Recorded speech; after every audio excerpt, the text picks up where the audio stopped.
At 82, Harold knew his life would come with challenges and limits, but when a baby was placed in his arms, he found the motivation he needed to fight all over again. Even with all the pain and obstacles he faced, the joy of starting over drowned everything else out. Harold had always believed loneliness was like a silent sentence, a quiet echo that filled every corner of the house without asking permission. The clock kept ticking, but nothing really changed. The walls held memories of times that would never return, while the present felt like an empty space where he wandered without direction. But everything shifted when Hope arrived, the granddaughter left behind by her own mother. There was no warning, no plan, just life forcing open a new chapter. Fragile and helpless, the little girl rested in his arms as if destiny had handed him a mission that couldn't be refused. And right there, in that moment, Harold felt something inside him come back to life. The weight of responsibility was enormous, but alongside it was something different, something almost impossible to describe, the certainty that, for the first time in years, he had someone to wake up for, someone to fight for. What he didn't know was that by embracing this mission, his life was heading toward an even bigger transformation. The effort and character guiding him at that moment would be rewarded with an unexpected turn of fortune, a financial breakthrough that wouldn't just change his own future, but Hope's too. This channel is just getting started, and you can be part of its growth. Support our work so we can bring you more inspiring stories like Harold's. His daughter's abandonment had been cruel, but Harold refused to waste energy trying to understand why. The old wounds had already torn him apart enough. Now, facing that tiny body breathing so softly, what had seemed impossible became unavoidable. The system could offer shelter and food, but it could never give Hope what she truly needed: presence, affection, care. That instinctive certainty placed Harold before a choice that wouldn't just change his routine, it would redefine who he was. Every early morning now carried new meaning.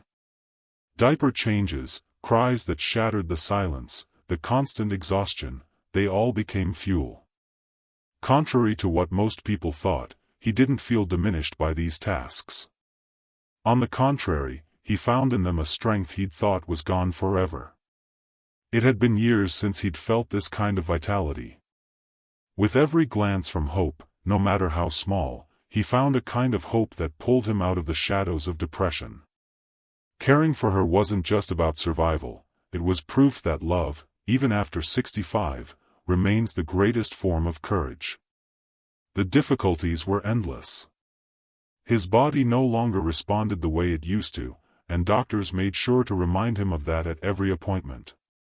Joint pain, fluctuating blood pressure, tests that demanded constant attention, none of it went away. Still, each obstacle felt smaller compared to the responsibility he carried. When he looked at Hope, he didn't see physical limits. He only saw his duty to give her something her mother had refused, a solid foundation. That conviction grew stronger than any diagnosis. It was in this context that Harold decided to face something he'd carried as a personal debt: going back to school. To some, that might have sounded stubborn or foolish. To him, it made sense. How could he teach his great-granddaughter the value of dedication if he himself had never finished his education? The notebook on the table, the scribbled notes, the late-night online classes that required patience, all of it added to the daily challenge of raising a child. It was exhausting, but also freeing. Every page he read felt like a small victory, a sign that it was still possible to rewrite chapters, even after old age had settled in. Other people's opinions became an annoyance, but never a deciding factor. Some neighbors whispered that it was irresponsible. Distant relatives said he was deluding himself, that his health wouldn't let him keep this up for long. Judging glances followed him everywhere, but he refused to get lost in them. While society saw only limitations, Harold saw opportunity. For him, Hope wasn't a burden, she was the reason he still breathed with purpose. The love reborn inside him didn't need anyone else's approval. This love wasn't naive either. Harold knew hard nights were still coming, that his body might give out, that his mind would need constant strengthening. But this wasn't a fight he was going to lose. It was a silent promise, made the very first moment he held her in his arms. Before, days passed without color. Now, every sunrise carried the urgency to keep going. Hope didn't understand any of it yet, but that very lack of understanding made his devotion even greater, loving without expecting anything back, simply because he believed it was right. This choice, far from being a sacrifice, became living proof that courage doesn't expire. At 82, Harold discovered in his frailty a strength he'd never felt before, a power that doesn't come from youth, but from the will to keep fighting even when the world has already given up on you. And in that paradox, he rediscovered himself, fragile in body, but vast in spirit. The motel room where he lived smelled of mildew, and the weak bulb hanging from the ceiling seemed powerless to push back the dark. Harold adjusted hope in the makeshift crib, feeling the weight of every choice that had brought him here. His daughter had slammed the door shut, refusing even to look back. All that remained was this cheap, suffocating space, far from anything you could call home. Still, that night, the steady rhythm of his great-granddaughter's breathing gave him one certainty: if the world wouldn't open a path for him, he'd learn to build one himself. The next morning, Harold left to find milk. There were no plans, only the urgent need to feed the baby. Walking without direction, he spotted a simple, weather-worn sign, Assistance Center. The name stopped him right away, as if it were a sign. Driven more by instinct than faith, he went inside. Inside the building, he met people carrying their own scars, mothers raising children alone, elderly folks with no family, young people searching for belonging. For the first time in years, he didn't feel like an intruder. It was as if he'd found a place where his presence mattered. That's where he met Mrs. Lopez. Small in stature but with energy that seemed endless, she greeted him with a smile that asked no questions. She didn't demand explanations or meet him with suspicion. She simply saw a tired man holding a child, and chose to reach out. Gently, she handed Harold a bag with diapers and a few cans of powdered formula. The simple gesture carried immense meaning, a reminder that kindness still existed in the world. Among the volunteers, one young man began to stand out in Harold's life. Dylan, the grandson of a couple from the congregation, approached without hesitation. Just over 20, his eyes held the restless energy typical of youth, but also a rare maturity. He started helping quietly, carrying bags, showing him ways to save money, even slipping a few bills into Harold's pocket without saying a word. This unexpected support turned the daily burden into something bearable. Dylan didn't see a reckless old man, he saw someone daring to fight against the tide.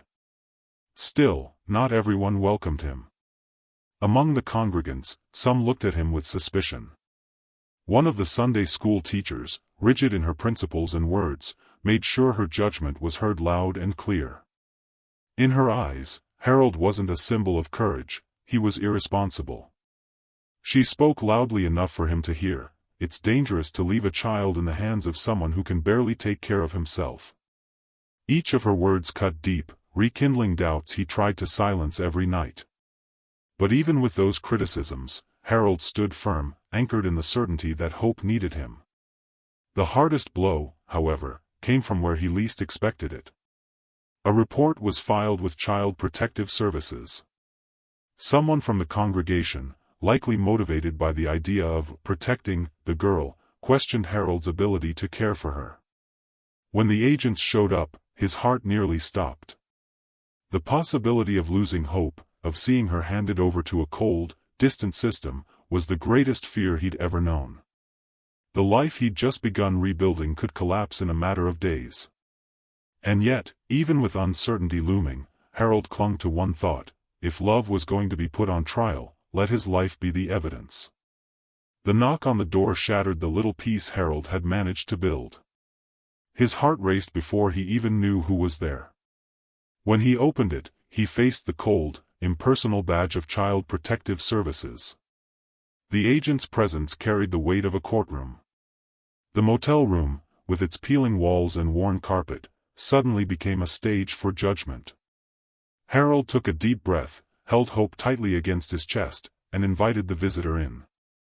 There was no luxury, but there was care, and that had to be seen. With trembling hands, Harold showed every detail he'd managed to organize amid the chaos: the diapers stored with care, the small portable fridge where he kept the powdered milk and fresh water, the up-to-date vaccination card, the result of countless trips to the health clinic even when his body begged for rest. Everything seemed simple, even ordinary, but to him, it was proof of a daily battle. His voice, weakened by exhaustion, grew steady as he spoke words drawn from the deepest part of his soul. She's fed. She's warm. She's loved. The social worker, used to stories of neglect and abandonment, eyed the elderly man skeptically. But as he listened to each direct answer and saw every carefully arranged detail, something in his expression shifted. This wasn't the image of neglect, it was the image of someone willing to sacrifice what little he had left for a child. Skepticism slowly gave way to quiet compassion. In the end, he didn't close the door, but he didn't let the case slip through his fingers either. He gave Harold a chance, accompanied by regular visits and required reports. When the door closed, relief mixed with fear. Harold knew it would take just one misstep for Hope to be taken from his arms. Love alone wouldn't be enough. He had to turn that love into proof, into records, into solid arguments no one could dispute. Like assembling a case, he began documenting everything: receipts for purchases, feeding schedules, photos of the baby clean and healthy. Even the simplest notes took on meaning, becoming witnesses to a care that needed to be validated by the system. Dylan became an essential part of this new chapter. Young and quick with technology, he helped organize folders, digitize documents, set up schedules. He turned Harold's improvised struggle into a clear, consistent record, one capable of convincing even the coldest judge. They sat side by side, the old man with the patience of decades, the boy with the energy of youth, united by one purpose: to make sure Hope was never taken from the only arms that truly protected her. Dylan planned to present Harold's situation to the association's board. In that simple room, surrounded by papers, diapers, and photos, Harold finally understood the full scope of his battle. It wasn't just against prejudice or strangers' judgments anymore. It was inside the system itself, playing by its own rules. And for the first time, he didn't feel alone. The fight had shape now, organized and relentless, because there was a network, small, but real, that believed in love as much as he did, and knew it could be defended with proof. When Dylan finally told the truth, the air seemed to vanish from the room. He revealed that the child everyone assumed was the daughter of an irresponsible teenager was, in fact, being raised in secret by Harold, the very father of the child's mother, who had taken on the responsibility of protecting and caring for Hope all on his own. The shock was immediate. Years of buried resentment and silence came crashing forward like an avalanche. Tears, accusations, and a collective weight no one could name filled the space. Yet, amid the chaos, something unexpected emerged: an invitation. For the first time, the family wanted to face reality instead of hiding from it. They asked Harold to bring Hope, and his daughter. The reunion wasn't easy. It was marked by slow steps and racing hearts. Harold's daughter, Hope's biological mother, walked in with eyes heavy with shame and regret. Before her stood her father, aged, but steady, holding the baby with trembling hands overflowing with tenderness. The scene shattered her defenses. She cried without resistance, letting each tear wash away years of distance. She stepped closer, apologized, not because she was ready to become a mother again, but because she finally saw the sacrifice and love her own father had given. In a simple, profound gesture, she reached out to hold Hope. Then she embraced Harold. There, between tears and heavy silences, something new was born, not a perfect ending, but the beginning of reconciliation. It wasn't clean. It wasn't perfect. Uncertainties still lingered, as did the daily struggles. Hope remained in Harold's care, and the future still held many questions. But something essential had changed. The bonds were no longer just about blood, they were now choices made out of conscious love. It was reconstruction possible, built on weaknesses that had become bridges. And in that moment, Harold's mental health found space to heal.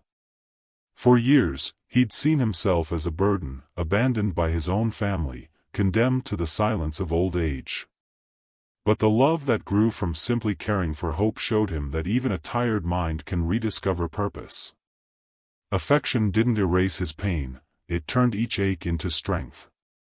The presence of his granddaughter and the reconciliation with his daughter gave him back more than companionship, they gave him dignity.